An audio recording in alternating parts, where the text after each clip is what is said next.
chapter 4, verses 6 to 16. 1 Timothy chapter 4, verses 6 to 16. If you instruct the brethren in these things, you will be a good minister of Jesus Christ, nourished in the words of faith and of the good doctrine which you have carefully followed. But reject profane and old wives' fables, and exercise yourself towards godliness.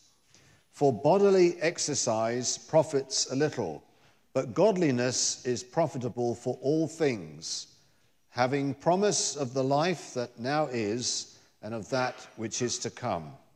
This is a faithful saying and worthy of all acceptance. For to this end we both labor and suffer reproach, because we trust in the living God, who is the Savior of all men, especially of those who believe. These things command and teach. Let no one despise your youth, but be an example to the believers in word, in conduct, in love, in spirit, in faith, in purity. Till I come, give attention to reading, to exhortation, to doctrine. Do not neglect the gift that is in you, which was given to you by prophecy, with the laying on of the hands of the eldership. Meditate on these things. Give yourself entirely to them, that your progress may be evident to all. Take heed to yourself and to the doctrine. Continue in them, for in doing this you will save both yourself and those who hear you. Well, we discovered last week that from chapter 3, verses 14 of 1 Timothy through to chapter 4, verses 16, where we finished today, is one section of Paul's letter to Timothy. And last week we dealt with part 1 of this section, and this week we're going to study part 2.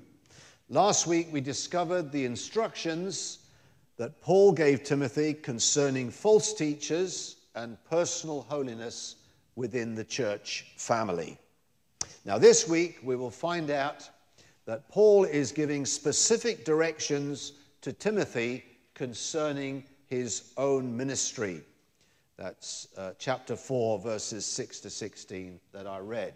And you will notice, if you look at it carefully, that personal guidance is given to Timothy by Paul all the way through this section. Verse 6, verse 12, and verse 16 particularly. Verse 6 says, if you instruct the brethren in these things, you'll be a good minister of Jesus Christ, nourished in the words of faith and of the good doctrine which you have carefully followed. So if you instruct these brethren, he's telling them to do something. Then verse 12, let no one despise your youth, but be an example to the believers in word, conduct, love,